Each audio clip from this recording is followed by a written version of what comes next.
Greetings all and welcome to Purple Trades. And we start episode 2 on cryptocurrency. In today's video, we will learn what is Bitcoin mining, how does it work, who can mine Bitcoin, and is mining really profitable. So, let us discuss all of this.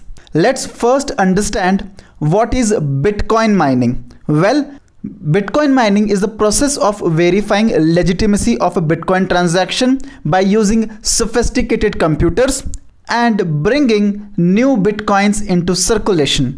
Let us understand this in detail. Taking an example similar to lesson 1, say A wants to transfer B 50 Bitcoins. So when A says that he has transferred 50 Bitcoin to B, B has to approve it. And to approve it, there is a digital signature needed. And this digital signature is encrypted using hash function. And only when this transaction is approved, it goes into the community to everyone holding Bitcoin to help them understand that A has given 50 Bitcoin to B. So in the ledger, 50 Bitcoin will be debited from A's wallet and credited to B's wallet. Now, to verify this transaction, only A and B are not involved. Since the process is entirely encrypted, there are miners or persons with supercomputers involved who are called as miners. I'll tell you the reason why they are called as miner as we go ahead in this Excel sheet. So when A transfers 50 Bitcoin to B, so this transaction is sent across a lot of computers across the network are using mathematical calculation to validate this transaction. So whenever a transaction happens in cryptocurrency, what happens is that miners basically validate the transaction by decrypting or resolving the transaction to verify. For example, B claims that he has received 50 Bitcoin from A. Now, how does anyone in the network believe it? They will only believe it when majority of the people in the network approves or agrees it. For example, say there are 500 people in Bitcoin community. In that, at least 251 have to agree that yes, B has received 50 Bitcoin from A. Now, how will they believe it? Well, basically what happens is in the blockchain, whenever a transaction is mentioned, it goes for approval, and these miners use rigorous mathematical calculation to come up with the answer whether the transaction has actually taken place or not. Once they verify or they approve, only then the transaction is broadcasted to entire community. Now similarly, say B transfers to C, say 25 Bitcoin. So again, there will be a special digital signature needed which says that debit 25 Bitcoins from the wallet of B and credit it to C. Again, there will be miners who will be resolving this algorithm and who will be verifying this transaction. Once the transaction is verified, then it broadcasts across the network. Now the question is, why will miners do all this compounding calculation, incorporate supercomputers to solve this? Well, whenever a transaction takes place, for every transaction that these Bitcoin miners solve, they get reward. And the reward is in terms of Bitcoins. For example, say for first transaction, they get X Bitcoin in reward. Similarly, for second transaction, they get again X Bitcoins in reward, so forth and so on. So for approval of every single transaction, these miners are getting Bitcoins as reward.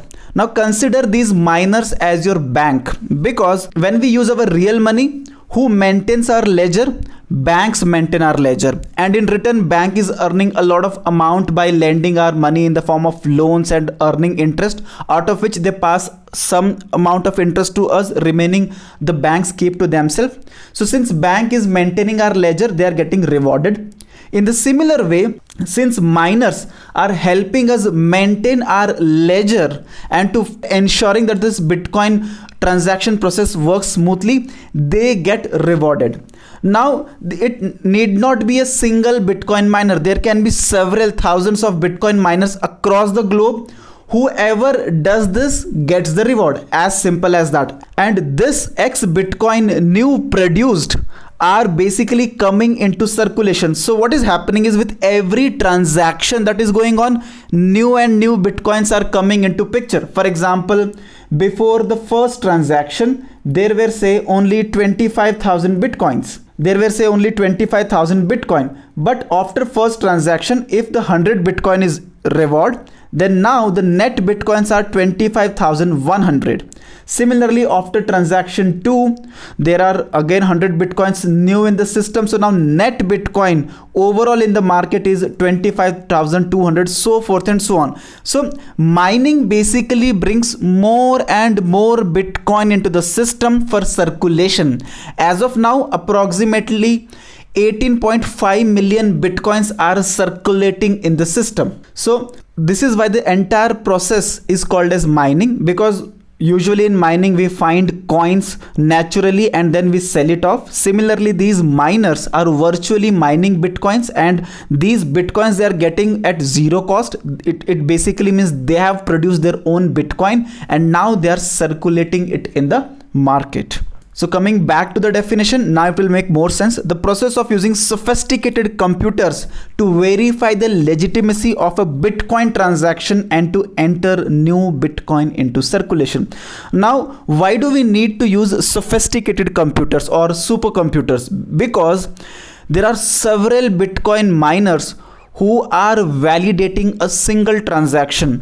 To get ahead in the race, they need more powerful computer. The more powerful a computer is, more is the chance of winning these Bitcoins as a reward. So Bitcoin miners get rewarded with Bitcoins to verify a transaction. Bitcoin miners must verify 1 MB worth of Bitcoin transactions. Basically, they have to verify entire one block. In one block there can be one transaction, two transaction, or even 10 transactions. If in one block the number of transactions are worth of 1 MB, that will be called as block, and whoever solves the block first will get reward, also called as block reward. So in block reward they get Bitcoins.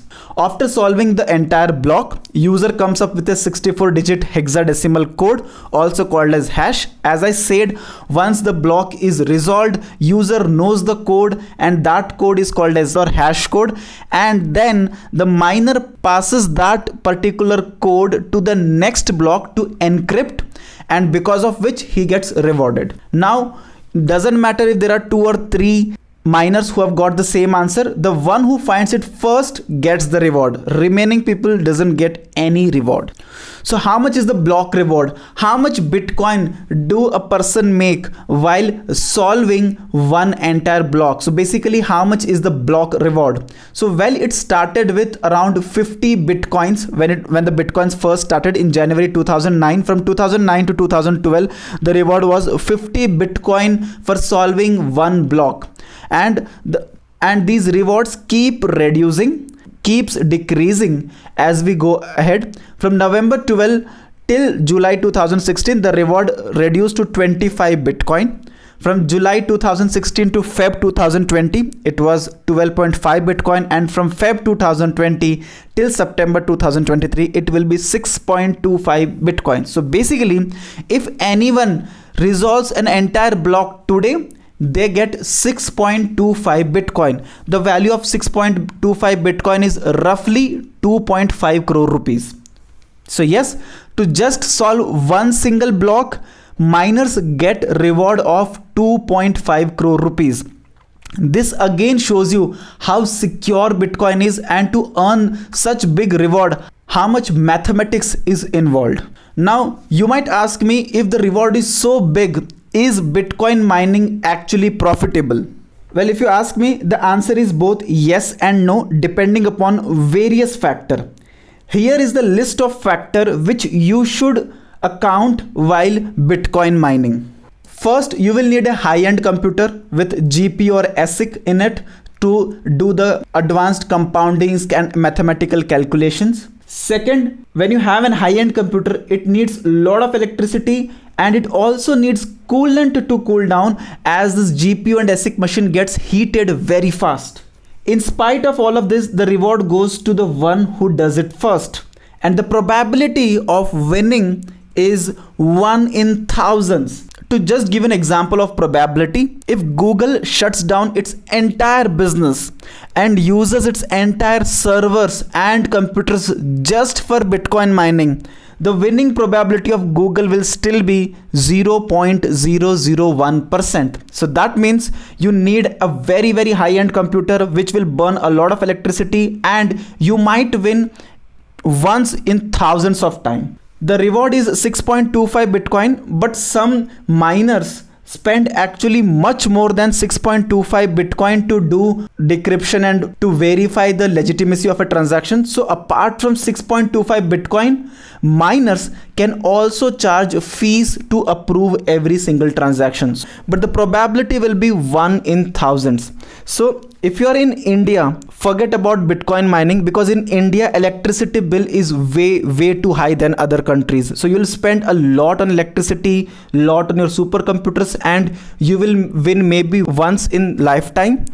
Even in spite of doing that, you might be earning much less than what you have spent in form of electricity, in form of coolant, and in form of your computers. But the better way is you can lend your machine to Bitcoin pools. So there are many Bitcoin pools in the market.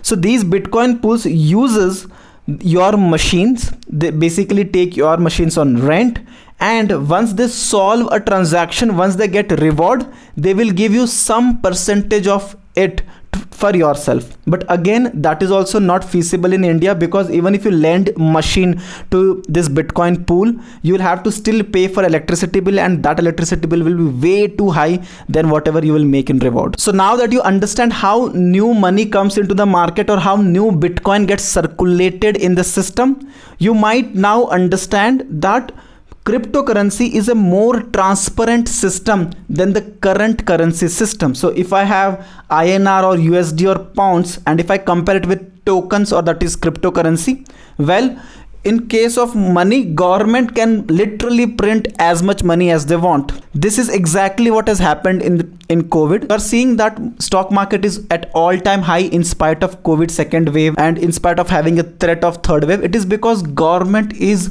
relentlessly printing money and circulating, and because of which market is at its all-time high. However, these things does not happen in crypto. New Bitcoins enter the system only during mining. There is absolutely no other way of replicating or introducing random coins in the system. It only enters via mining. In the case of current currency, there is no transparency. As said, government can tell you that we have printed 1 lakh notes, but they might have printed 10 lakh notes. Who knows? There is no transparency in the system. However, in the case of Bitcoin, there is complete transparency. You actually know how many Bitcoins are there in the market and how many will be ever produced. For example, in the case of Bitcoin, only 21 million Bitcoins will be ever produced. In the case of government asset, there is no limit to money creation. As I said, only 21 million currency will be created in the case of Bitcoin. The entire system is decentralized. Whoever mines gets reward. It can be an individual, it can be a pool, it can be an institution. Anyone who does mining gets rewarded. Whereas in the case of currency, only government creates the money and it can do whatever it wants. So these are the main differences. In this chapter, we have learnt what is Bitcoin mining and if it is really profitable for Indians or not. In the next episode, we will discuss how and where to buy these cryptos. Second, what are the taxes and commissions involved? So stay tuned and I'll see you in the next video. Thank you so much for watching this video. And if you like our content, do like, subscribe and share it with your friends and family.